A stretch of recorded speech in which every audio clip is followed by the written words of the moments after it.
कालचा जो अपघात मानपूरला झाला त्याच्यावर मी निर्देश दिलेत, आदेश दिलेत काही अधिकाऱ्यांना की त्याच्यावर समिती ही बसवायचीच आहे. पण आज मातेश्वरीची ती बस होती आणि ती CNGची होती बस.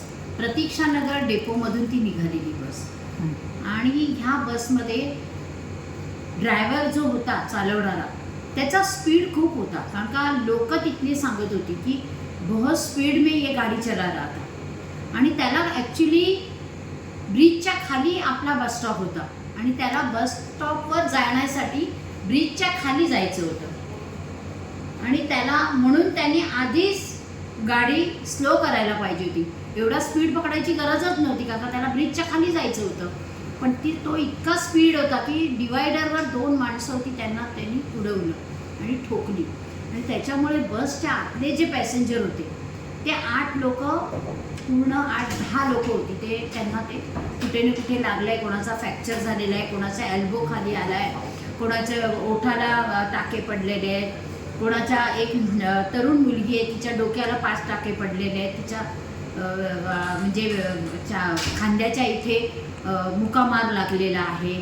त्याचप्रमाणे एक आजी आहे तिच्या ओठामध्ये टाके बसलेले आहेत आणि 2 जण आहेत ते एक मुलगा आहे तरुण जिचा आईवडिलांचा एकुलता एक मुलगा आहे त्याला ओठाला फाटलेला आहे, त्याच्या हाताला लागलेला आहे, डोक्याला लागलेला आहे आणि पाय फ्रॅक्चर झालेला आहे. तर अशा प्रकारे हे ॲक्सिडेंट खूप भयानक झालेलं आहे आणि एकाचा मृत्यू झालेला आहे. त्याचं मला खूप वाईट वाटतं आहे. खरं तर वेटलिस्टच्या गाडीवर जे ड्रायव्हर्स आहेत त्यांचं हे चालवणं पाहिलं तर असं वाटतं आहे की वेटलिस्टच्या गाड्याच बंद करायला पाहिजे आणि स्वमालकीच्या गाड्या ह्या आपल्या असायला पाहिजे. कारण का आमच्या स्वतःच्या गाड्यांचं कधीच ॲक्सिडेंट होत नाही. हे वेटलिस्टच्या गाड्यांचंच जास्तीत जास्त प्रमाण वाढलेलं आहे. मॅम इथे म्हणजे ज्यांचे ॲक्सिडेंट झाले, इजा झाली त्यांची जबाबदारी कोण त्यांची घेणार? जबाबदारी आपण म्हणूनच आज त्या मातेश्वरीवाल्यांना आम्ही बोलवलेलं आहे 3 वाजता म्हणजे 3-3:30ला ते येणार आहेत.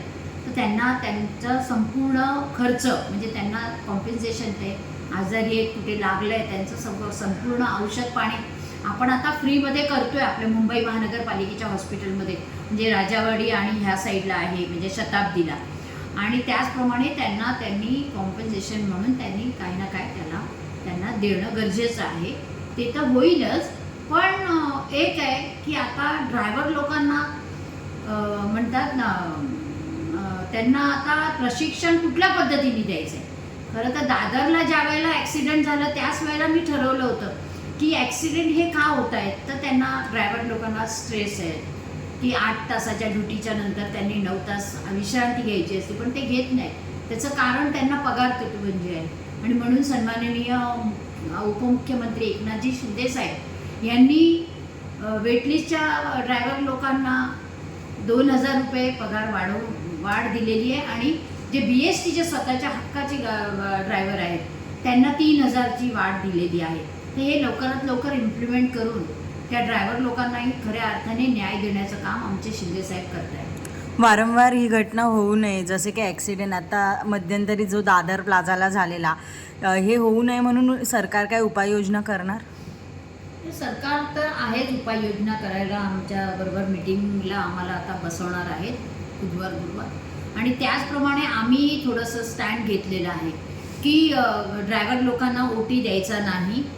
ड्रायव्हर लोकांना कंपल्सरी विश्रांती करणं गरजेचं आहे.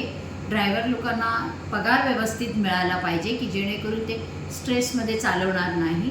त्याचप्रमाणे ड्रायव्हर लोकांनी पॅसेंजर आणि आम जनतेबरोबर एक चांगलं वर्तणूक करून त्यांच्याशी बोलणं गरजेचं आहे. ह्या सगळ्या गोष्टी आम्ही वेटलिस्ट म्हणजे कॉन्ट्रॅक्ट बेसिसच्या बसवाल्यांबरोबर करणार आहोत. ओके, धन्यवाद मॅम.